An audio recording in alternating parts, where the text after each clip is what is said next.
అప్పుడు నేను స్టేట్మెంట్ ఇచ్చేసి ప్రెస్ మీట్ ఇచ్చేసి నేను రాజు విడిపోతున్నాను. ఫస్ట్ ముఠా మేస్త్రి సాంగ్ కంపోజ్ చేస్తున్నాను, ఇది రికార్డింగ్ చేస్తున్నాను. ఇది జోరుగున్నది చలాకి తుంటరి తంటరి చెంటదిగా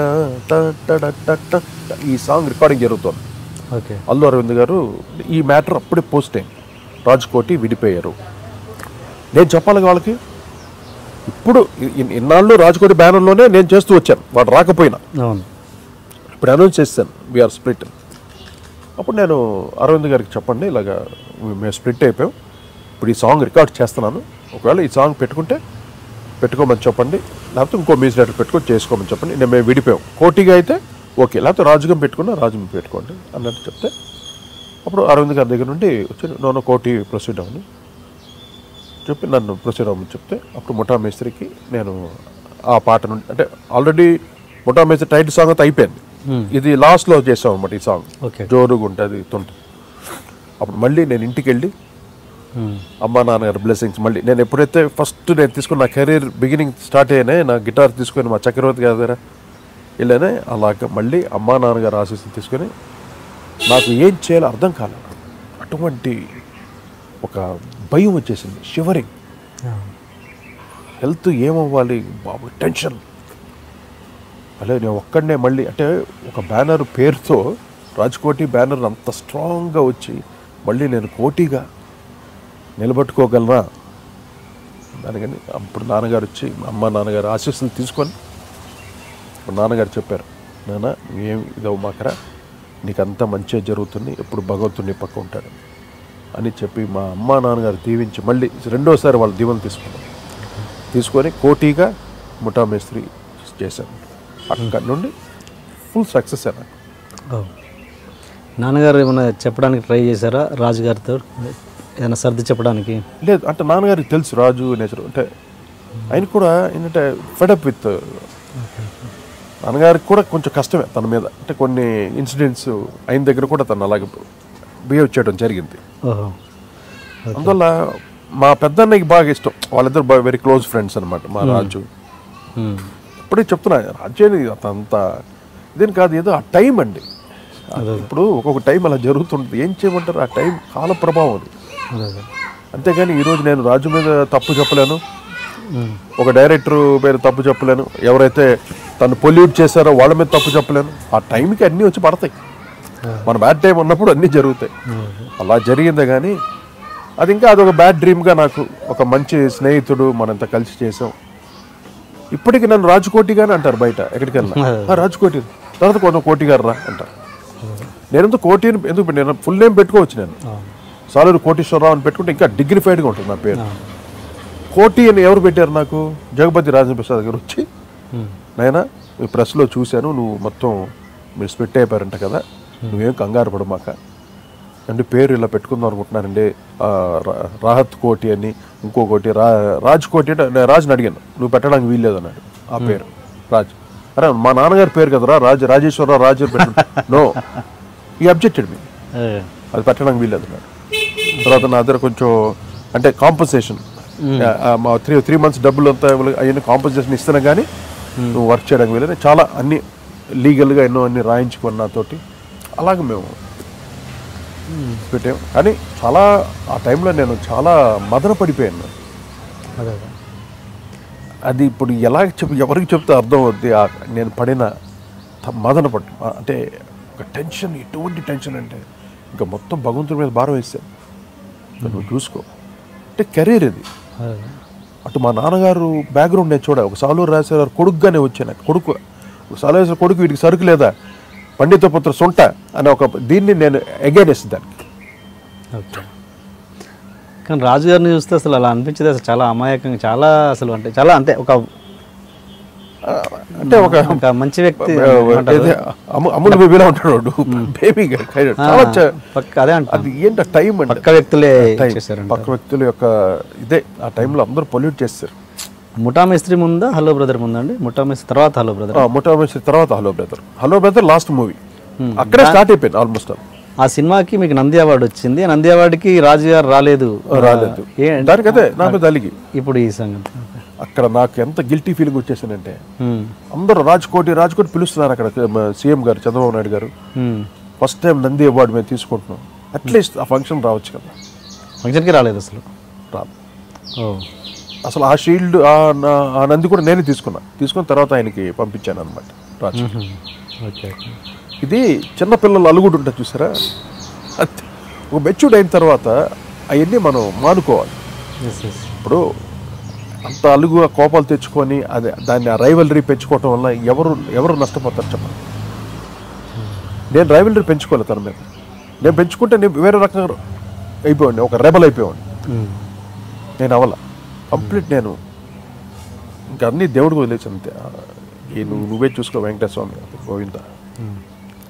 దీని అందరికీ కారణం ఒక లేడీ మీ సినిమాలలో పాట పాడాలని మీరు దానికి రిజెక్ట్ చేశారని, ఇవన్నీ కొన్ని కారణాలు.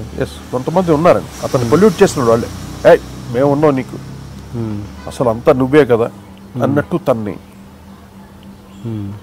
రకరకాలుగా మార్చారు. కానీ రాజుగారు అమ్మగారు అనమాట, టీవీ రాజు గారు మిస్సెస్, ఆవిడకి ఎప్పటికీ మేము కలవాలని, మహాతల్లి పావు ఆవిడకి ఎంత ఇష్టమో, మేము ఇద్దరం ఇంత ముచ్చటగా ఇద్దరం లావుగా బ్రహ్మాండంగా ఉంటాం. ఇద్దరు డ్రెస్సులు వేసేవాళ్ళం, అలా ఇద్దరు కలిసి కొనుక్కునేవాళ్ళం బట్టలు. ఇక్కడికి వస్తే హైదరాబాద్కి వస్తే బిగ్ షాట్లో దాదాపు అయ్యేది ఒక బిల్లే విపరీతం అయ్యేది, అది మేము ప్రొడ్యూసర్లు కట్టేవాళ్ళు, ఆ లెవెల్లో కొనుక్కొని వెళ్ళేవాళ్ళం. ఆ డ్రెస్సింగ్ సెన్స్ మా ఇద్దరు కార్లు ఒకటే అంబాసిడర్. నేను ఏం చేస్తే తను కూడా అదే చేయించు, ఏసీ 2 జమ్ముని సౌండ్ సిస్టమ్స్ ఇలాగ పెట్టుకొని ఎంత బాగుండేవాళ్ళం. అవన్నీ ఆ దిష్టి కొట్టేసిందో ఏమో తెలియదు. ఎందుకు ఆ లేడీకి మీరు ఎందుకు అవకాశం ఇవ్వలేదు? అంటే టాలెంట్, ఇప్పుడు టాలెంట్ ఉందనుకోండి డెఫినెట్గా మేము ఎంకరేజ్ చేస్తాం. ఇది అటువంటి టైప్ కాదు, వేరే రకం అది. డైరెక్టర్ తను కూడా లేడు ఇప్పుడు, అందరూ కొంతమంది ఒక బ్యాచ్ తయారయ్యారు. ఆయన చనిపోయారు కూడా, డైరెక్టర్ పోయాడు.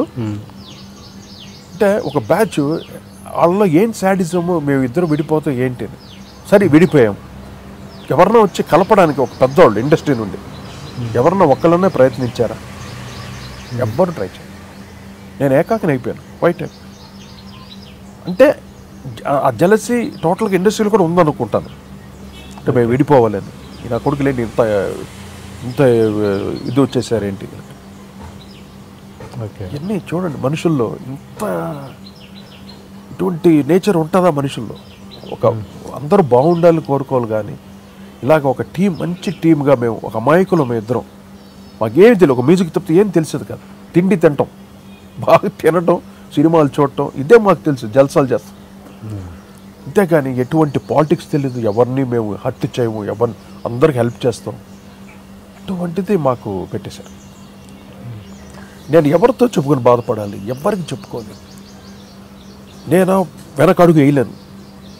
ఒక సాలూరాజు సార్ కొడుకుని నేను, నాన్నగారికి ఎంత మహానుభావుడైనా, ఎంత గొప్ప సంగీత విద్వాంసుడైనా, రేపు ఆయనకి బ్యాడ్ నేమ్ రాకూడదుగా, రాజేశ్వరరావు కొడుకు అటు 0 రాడు అని ఎక్కడ అది తెచ్చుకోకూడదుగా. మళ్ళీ నేను అక్కడ ఎదురీత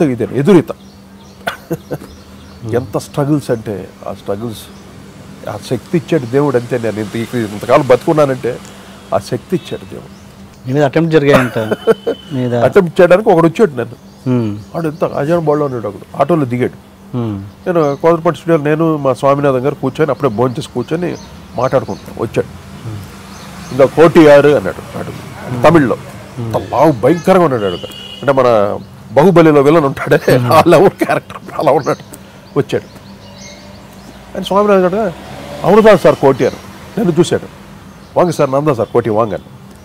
నన్ను చూడగానే సార్ వణకం సార్ అని నాకు నమస్కారం పెట్టి పక్కన కూర్చున్నాడు. వచ్చి నాకు ఎలా తెలిసిందంటే వీడు ఎందుకు వచ్చాడని. వణకం సార్, என்னங்க சொல்லுங்க விஷயம் అంటే నేను తమిళ్ అడిగి ఏంటండి చెప్పండి విషయం. ఉన్నలే సార్ అంటే ఫోన్ చేశాడు, అప్పుడు సెల్స్ వచ్చినాయి. ఫోన్ చేసి మాట్లాడుతున్నాను వాళ్ళతోటి. హే ఎవరా తనా ఏంటే మ్యూజిక్ డైరెక్టర్ కదా అని తమిళ్లో చెప్తున్నాడు. చూచో రొంబ తప్పు మాది అనేసి నో అది డిస్కషన్ జరుగుతుంది చెప్పి ఫోన్ పెట్టేశాడు. నేను గమ్మున కూర్చున్నాను. టక్కున కొంచెం లేచి తను సార్ వరదు సార్ నాకు దండం పెట్టేసి చూడండి వాళ్ళు ఎంత వాడిని ట్యూనప్ చేసి అసలు నన్ను తొక్కు లేపేసేవాళ్ళండి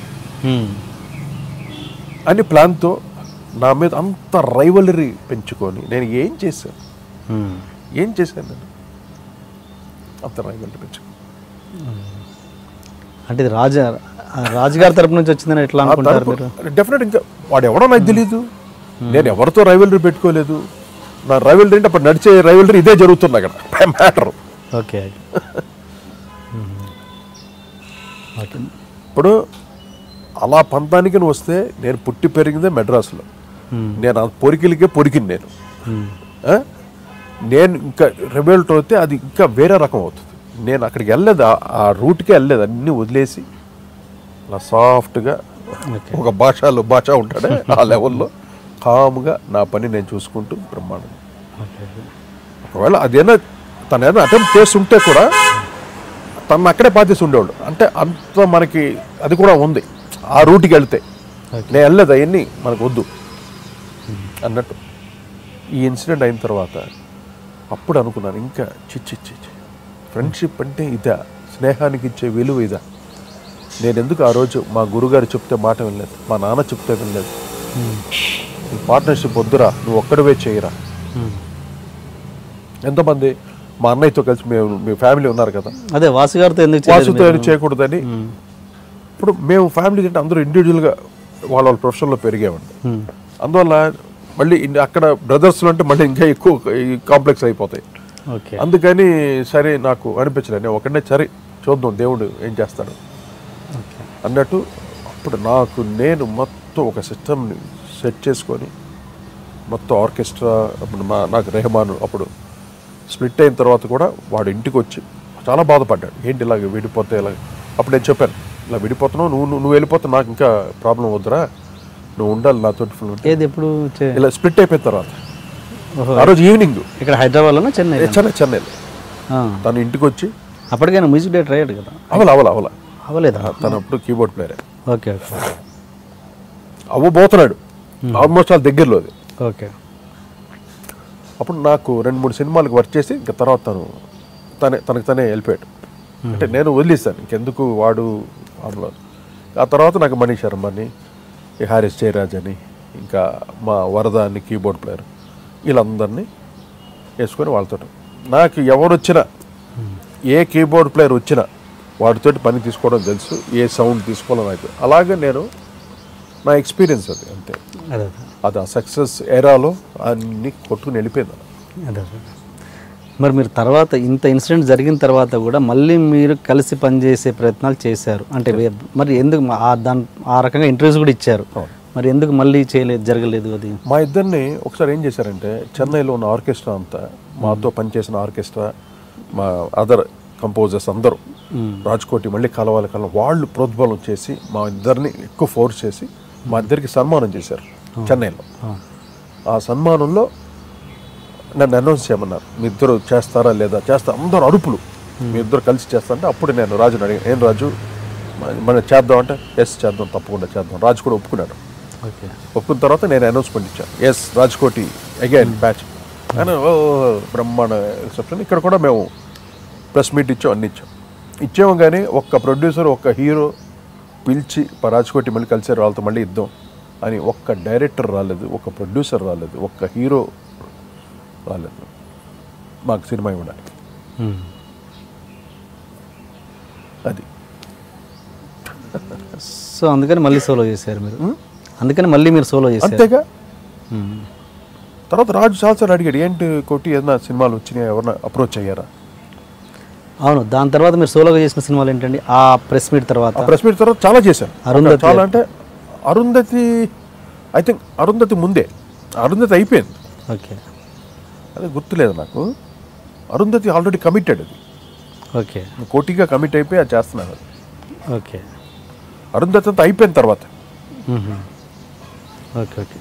అంటే తర్వాత వచ్చినవి మళ్ళీ మరి మీరు చేశారు కదా, ఎందుకు చేశారు మరి? ఎందుకు అప్పుడు కలవాలంటే అంటే వాళ్ళు ఒప్పుకోకపోవటం, కొంత ప్రొడ్యూసర్స్ అంటే చిన్న చిన్న సినిమాలు. Okay okay. Budget problem. Okay. మళ్ళీ మేము ఇద్దరు చేస్తున్నాం అంటే ఒక పెద్ద మంచి బ్రేక్తో రావాలి. అటువంటి సినిమాలు రాలేదు, అదే నేను చెప్తున్నా. ఎవరు ఒక పెద్ద డైరెక్టర్ రాలేదు, ఒక పెద్ద హీరో రాలేదు. అరే ఒక మంచి మ్యూజిక్ డైరెక్టర్స్, మనకి ఇంత సక్సెస్ మ్యూజిక్ ఇచ్చిన మ్యూజిక్ డైరెక్టర్స్ మళ్ళీ కలిసారే, మళ్ళీ వాళ్ళకి సినిమా ఇచ్చి వాళ్ళని ఇచ్చేద్దాం అని. ఇవన్నీ చిరంజీవి గారు కానీ, బాలకృష్ణ కానీ, నాగార్జున కానీ ఎవ్వరు రాలేదు. ఎందుకంటే పెద్ద హీరోస్ వాళ్ళు ఇస్తే, వాళ్ళ సినిమా చేస్తేనే మళ్ళీ ఒక హైప్ మళ్ళీ వస్తుంది మాకు. చిన్న హీరో సినిమాలు చేస్తే, సపోజ్ నువ్వే కావాలే చేసావు అనుకోండి, అటువంటి టైప్ ఆఫ్ సినిమా చేస్తే దాంట్లో ఎక్కడ హైప్ వస్తుంది? మళ్ళీ మాసెస్కి రీచ్ అవ్వాలంటే ఒక పెద్ద హీరో సినిమా చేయాలి. అలా ఎవరు మాకు ఇవ్వాలి. మీరు అలా ఇద్దరు వెళ్ళి ఏదైనా పెద్ద హీరోని కలవడం జరిగిందా మరి తర్వాత? యాక్చువల్లీ మాకు చిరంజీవి గారు ఒకసారి ప్రామిస్ చేశారు, మీ ఇద్దరు కలిస్తే తప్పకుండా నేను సినిమా ఇస్తాను ఆయనే చెప్పాడు ఒకసారి ఒక మీటింగ్లో. అంటే మీ ఇద్దరు ఎక్కడో ఫంక్షన్కి వెళ్ళాము, అప్పుడు విడిపోయి ఉన్నాం. ఇప్పుడు ఆయనే ఓపెన్గా చెప్పాడు, అంటే ఫస్ట్ మైక్లో చెప్పలే, మా ఇద్దరిలో చెప్పాడు, మీ ఇద్దరు కలుస్తారంటే ఇప్పుడే మేము స్టేట్మెంట్ ఇప్పుడే చెప్తాను, నేను ఇద్దరు సినిమా వేస్తాను. నేను క్వైట్ అయిపోయాను, వీటితో పడలేము, మళ్ళీ మళ్ళీ మొదటికి వేసేస్తాను. నేను భయపడిపోయి అన్ని దెబ్బలు తినేసాను నేను మెంటల్గా. మరి ఈ విషయాన్ని మరి కలిసినప్పుడు ఒకసారి గుర్తు చేయాల్సిన బాధ్యత మీకే ఉందిగా? ఉంది. అది మేము అంత ఓపెన్గా చెప్పినప్పుడు అందరికి తెలుసు కదా, తెలిసి పిలవాలి కదా అన్న ఉద్దేశంతో మేము వదిలేసాం. ఐ థింక్ ఇప్పటికీ నేను రాజు వెళ్ళి అడిగితే డెఫినెట్గా ఇస్తారు అనుకుంటున్నాను. Maybe. For more videos, please subscribe to iDream. Hi, this is Sai Kripa, strength coach. For more videos, please subscribe to iDream. And more videos, please subscribe to iDream Media. Hi, I am Sirisha Reddy, fashion designer. Please subscribe to iDream Media. For more videos, please subscribe iDream Media. Please do subscribe to iDream. Hello అందరికీ నమస్కారం, నేను మీ getup Srinu. Please subscribe to iDream Media. iDream అంటే నా కళల channel subscribe చేసుకున్నారు, నోరు తిరుగుతలేదు, మీరైతే గంట గుర్తు కొట్టండి. ఇంతకీ అప్పట్లో మీ మ్యూజిక్ కంపెనీ పెట్టి రైట్స్ అడిగి ఇండస్ట్రీ కోపం తెప్పించిన సినిమా ఏంటండి? త్రినేత్రుడు అనే సినిమాకి ఫస్ట్ టైం అంటే రాజ్కోటి మేము ఆర్కే క్యాసెట్ పెట్టాం అనమాట. ఒక బటర్ఫ్లై ఎంబలమ్ అనమాట, బటర్ఫ్లై దీంట్లో ఆర్కే అని క్యాసెట్ ఫస్ట్ మేము స్టార్ట్ చేసాం. దాంట్లో మేము చేసింది చిక్ పక్ అనే ఆల్బమ్, తర్వాత డ్యాన్స్ గ్యాంగ్ అనే ఒక ఆల్బమ్. ఇది కాకుండా ఒక 2-3 సినిమాలు చేసాం, చిన్న సినిమాలు. దాదర్ ఎక్స్ప్రెస్ అని కొన్ని చిన్న సినిమాలు చేసాం. మాకేంటంటే అప్పట్లో ఇళయరాజా ఆయనకి సొంత ఆడియో కంపెనీ ఉండేది, ఎక్కువ కంపెనీ. ఆయన మొదటి నుండి అది పెట్టుకొని ఎస్టాబ్లిష్ చేశాడు ఆయన. మాకేమనిపించింది మేము కూడా ఆడియో కంపెనీ అంటే ఏదో డబ్బులు సంపాదించాలి కాదు, అందరికీ రీచ్ అవ్వాలి, క్వాలిటీ వైజ్ మనం బాగా ఇవ్వాలి. మనకి సొంత కంపెనీ ఉంటే అది బాగుంటుంది కదా, ఎవరికైనా ఉంటుంది కదా. అలాగే నేను రాజ్ ఆర్కే స్టార్ట్ చేసినప్పుడు ఫస్ట్ చిరంజీవి గారి సినిమా చేస్తే మన కంపెనీ బాగా ఎస్టాబ్లిష్ అవుతుంది కదా. ఆయన మంచి తన మెగాస్టార్ సుప్రీం హీరో ఆ రోజులు ఆయన. కానీ మేము నాగబాబు గారిని, అరవింద్ గారిని అందరిని అడిగాం, లేదు మాకు బెటర్ ఆఫర్స్ బయట ఉన్నాయి, మేము కష్టం అన్నట్టు వాళ్ళు నాగబాబు అని చెప్పాడు.